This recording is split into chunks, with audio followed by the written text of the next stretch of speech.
tinatawag nating heater core. Heater core.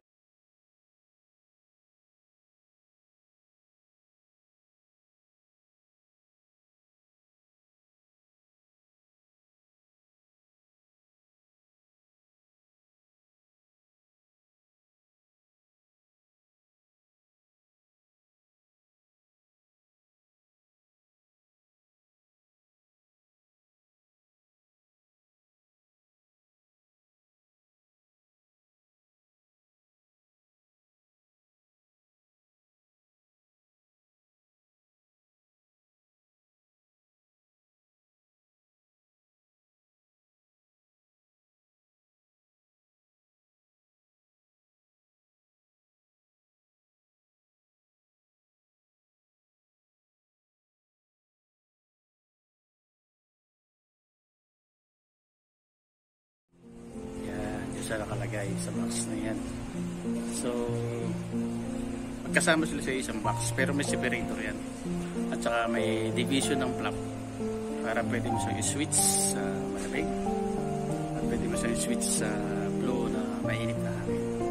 So yung purpose talaga niya ay kaya nilagyan ng heater core yan para sa mga bansang malalamig.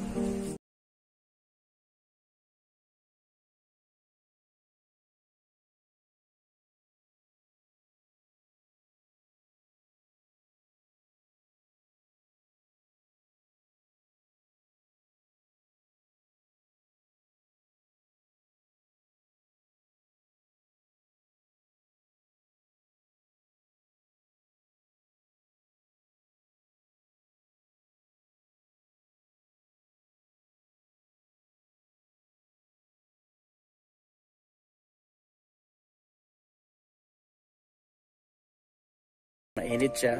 So ibig sabihin nagsarado na yung flap sa loob at ang kukunin naman yung hangin na yun ang gagaling sa kanyang heater core.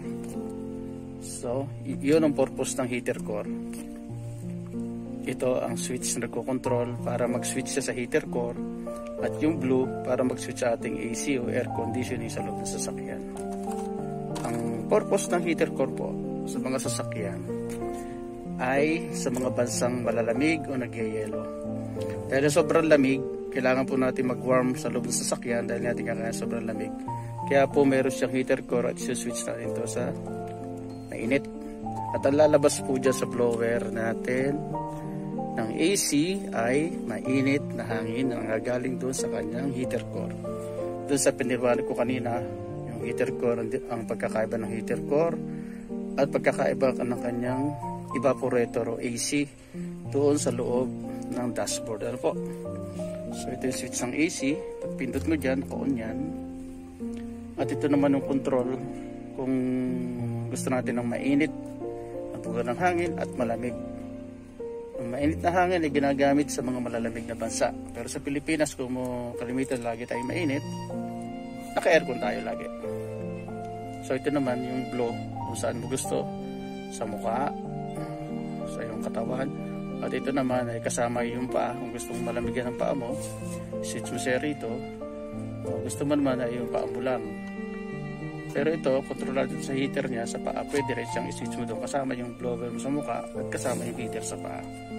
Pag malamig na malamig ang panahon. So yun ang gamit ng ating heater core sa sasakyan at saka yung kanyang evaporator. So yun lang po mga kababayan. Ano po?